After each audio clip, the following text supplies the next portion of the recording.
大家好，欢迎来到听书学史。今天我要给大家介绍莫莉·卡梅尔老师所著的《持续进行糖类限制的技术》这本书。今天视频的内容包括以下3个部分：第一，过量摄入糖类的严重危害；第二，持续进行糖类限制的技巧；第三，持续糖类限制的诀窍。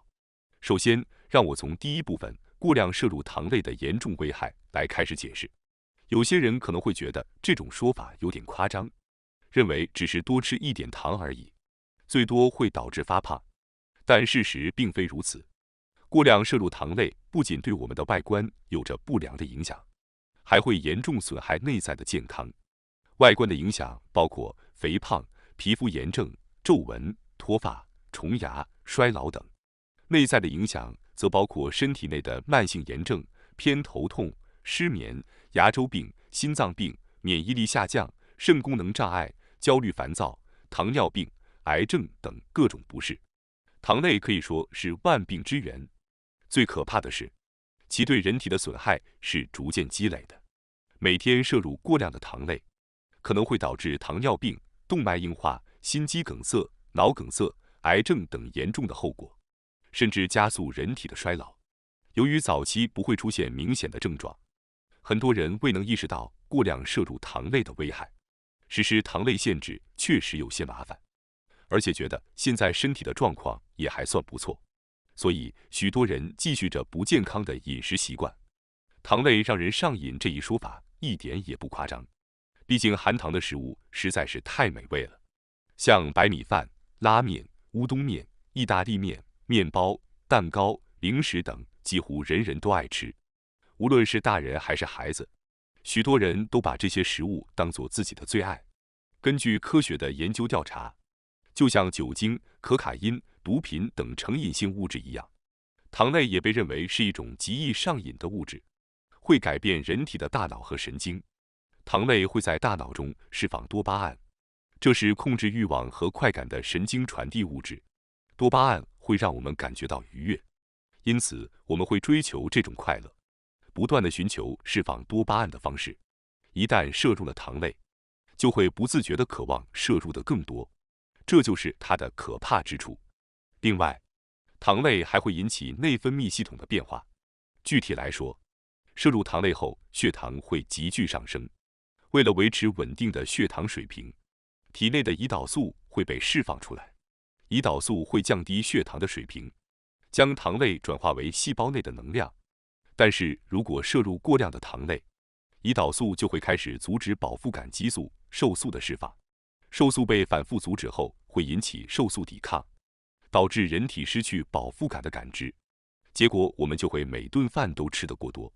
此外，过量的胰岛素还会阻止脂肪的燃烧，并开始在人体内积聚脂肪，这种作用是相当棘手的。糖类限制最主要的效果就是恢复内分泌系统的正常功能，也就是恢复瘦素和胰岛素的作用。如果体内糖类的量减少的话，胰岛素水平就会恢复正常。胰岛素水平恢复正常后，瘦素抵抗会被消除，这时候我们能够重新感觉到饱腹感。一旦能感觉到饱腹感，自然而然的就能够避免过度进食。这不仅有助于预防肥胖和减肥，还有助于降低暴饮暴食导致的各种生活习惯病的风险。在这个世界上存在着各种各样的健康方法，它们详细说明了糖类限制的好处、效果和所推荐的食物，甚至还列举了一些不宜食用的食物。但令人意外的是，这些方法很少提到针对糖类上瘾性的对策。大家可以思考一下，对于酒精成瘾者来说，即使告诉他们戒酒可以让身体更健康，但要真正让他们戒酒却不容易。同样的，尽管尼古丁成瘾者知道吸烟对健康有害，但他们也很难戒掉。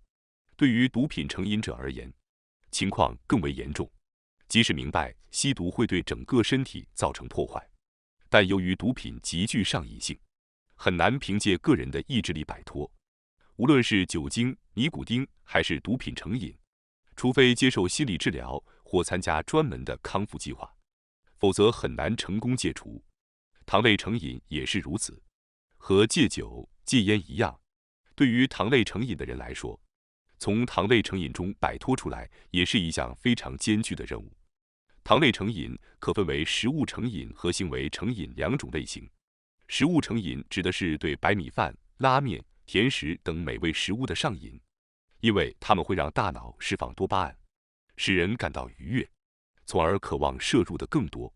行为成瘾则指的是对某些习惯的上瘾，比如频繁地去冰箱找零食，或者在休息时间不自觉地去便利店买咖啡或甜点。这种行为成瘾可能更容易被人理解，因为购物可以缓解压力。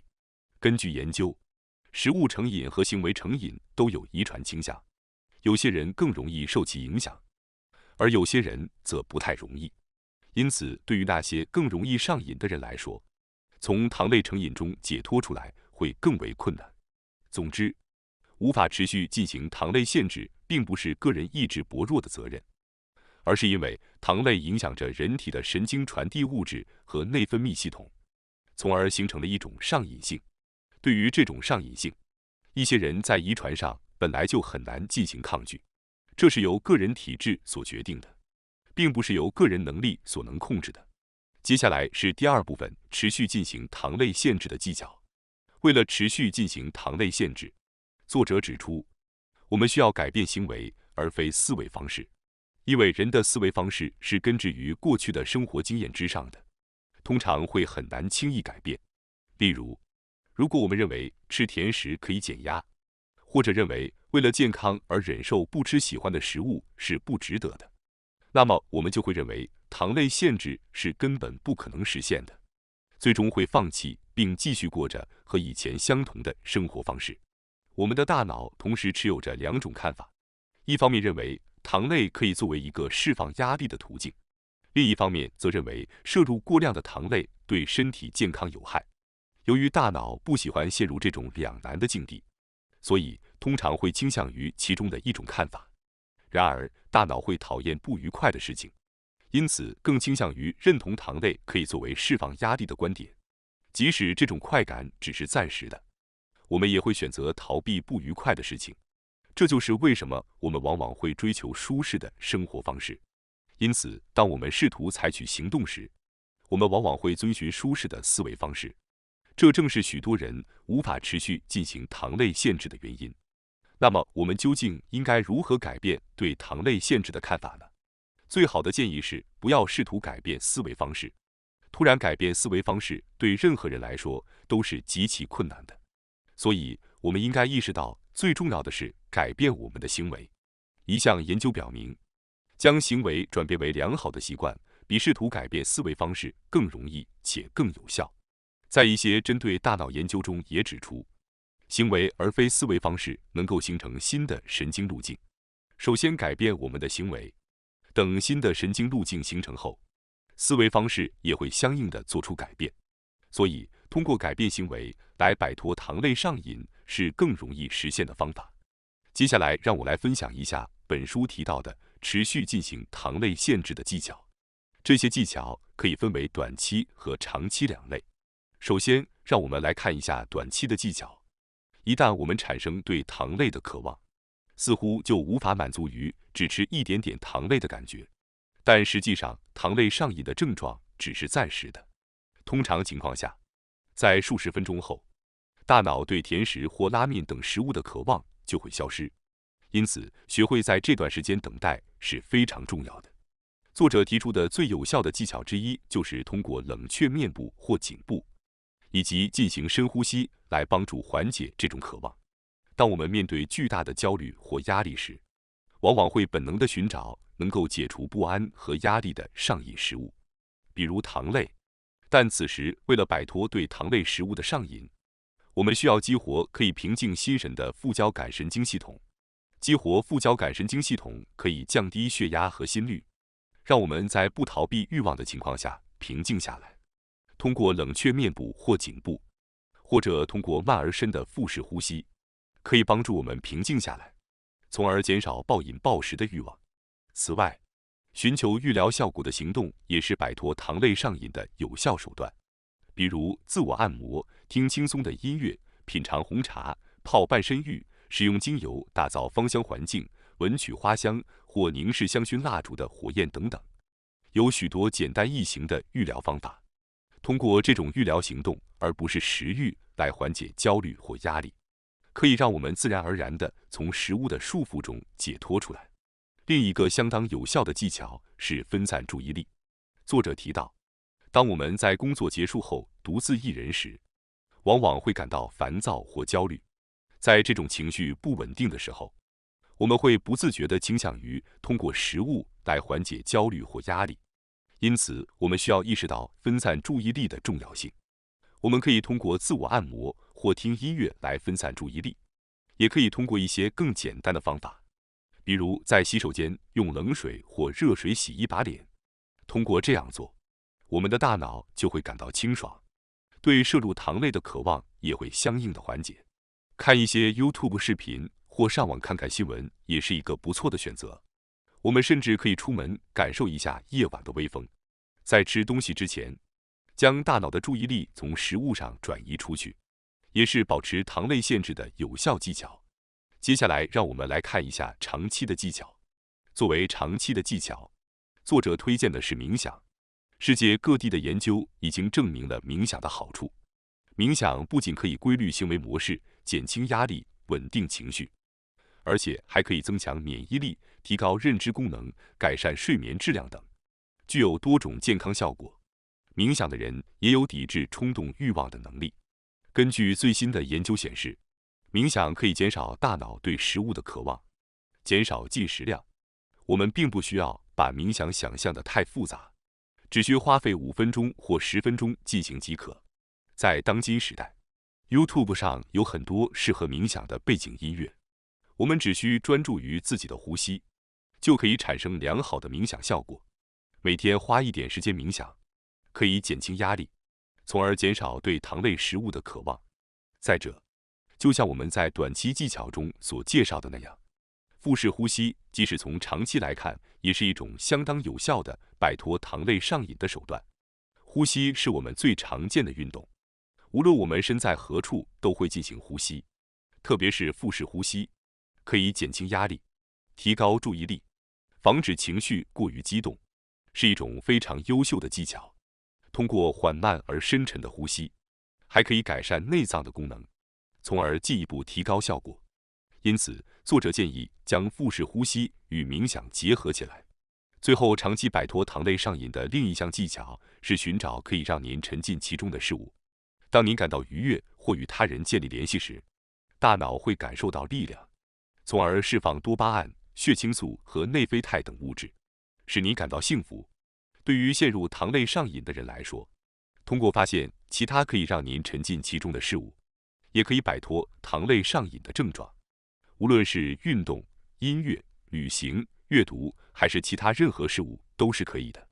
重要的是能够使您感受到愉悦，您的生活质量也会得到提高。接下来是第3部分，持续糖类限制的诀窍。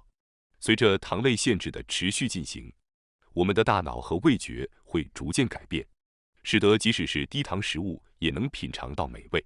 刚开始进行糖类限制时，您可能会感觉到像是在进行某些饮食限制的节食，但这种感觉只会在最初的阶段出现。随着时间的推移，你会逐渐体验到食物的真正美味和饱腹感。因此，请务必将糖类限制坚持下去。我们可以将食物分成5个类别：蛋白质、碳水化合物、脂肪、水果和蔬菜。对于这5类食物，我们的目标是尽量减少碳水化合物的摄入，也就是糖类的限制。但完全不吃碳水化合物可能会显得有些过于严格。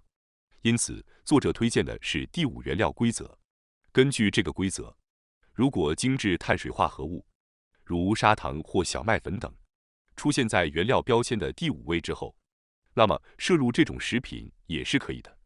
糖类成分排在第5位或更后面时，这意味着该食品中糖的含量相对较低。只要按照这个原则选择食品，大家可能就会觉得轻松很多，这更容易将糖类限制坚持下去。作者认为，重要的不是完全执行糖类限制，而是如何长期的坚持糖类限制，不要成为过分的完美主义者。接下来需要大家意识到的是，糖类限制并不意味着完全不摄入碳水化合物，而是首先需要将食物分为5个类别，然后限制含有大量糖类的食物，例如白米饭、拉面、意大利面、砂糖等碳水化合物。这些食物摄入后会迅速被人体吸收，导致血糖迅速上升，从而产生各种不良的影响。相反，像全谷物、水果、蔬菜和坚果等摄入后在体内缓慢吸收的碳水化合物并不会有太大问题。虽然一些水果中含有大量的果糖，但与砂糖或甜点等食品不同，水果不会导致血糖的迅速上升，其中含有大量的水分和丰富的食物纤维。食物纤维可以减缓血糖的吸收速度，抑制胰岛素的分泌，因此水果是可以积极摄入的。但是已经患有糖类上瘾的人可能会过度摄入香蕉、葡萄和菠萝等甜味的水果，这类人要特别注意摄入的量。作者还声称，如果想要成功实施糖类限制，可以适当允许偶尔的外出就餐、冷冻食品和夜宵。当然，外出就餐和冷冻食品里面含有各种食品添加剂，并不是很健康。吃夜宵本来就是应该尽量避免的行为，但是如果给自己设置了太多规则，几乎肯定无法坚持下去。没有人能完美的实践所有的健康方法，也不能确保这样做是否真的能够让身体更加健康。事实上，过度追求健康可能会导致身体健康的恶化，每天的生活都会变得充满困难。本书所传递的信息是，为了持续进行糖类限制，不要过分追求完美。成功实施限制的关键在于只关注糖类和精致碳水化合物。作者认为，比起什么都不做，即使只做到了一件事也是很好的，这才是坚持糖类限制的最佳技巧。虽然这么说可能有点不妥，但完美主义毕竟都是无法持续下去的。理想化的生活会让人感到窒息和不愉快，对任何事情都持极端观点，要么全盘接受，要么完全否定。这样的思维方式并不合适。我们应该在适度的生活中专注于一个方面，即控制糖类的摄入量。这就是本书的核心理念。最后，作者要强调的是，先试着坚持3天。前面我们提到过，专注于行动是坚持糖类限制的关键。即使计划再周详，兴致勃勃地制定了完美的糖类限制计划，但如果不从明天开始，甚至不从后天开始，就有可能永远都不会开始。如果能做到坚持3天，那么再坚持3天就应该不成问题了。这样一来，糖类限制的饮食习惯就会自然而然地养成。再强调一次，重要的是要长期坚持，比起思考，行动更为重要。所以从今天开始，大家立即实施糖类限制吧。感谢大家收看今天的节目。如果你喜欢我们分享的内容，记得点赞、订阅并开启小铃铛通知，第一时间获取我们的更新。在下次的节目中，我们将继续为大家分享更多有益的书籍。再次感谢大家的支持，我们下期再见。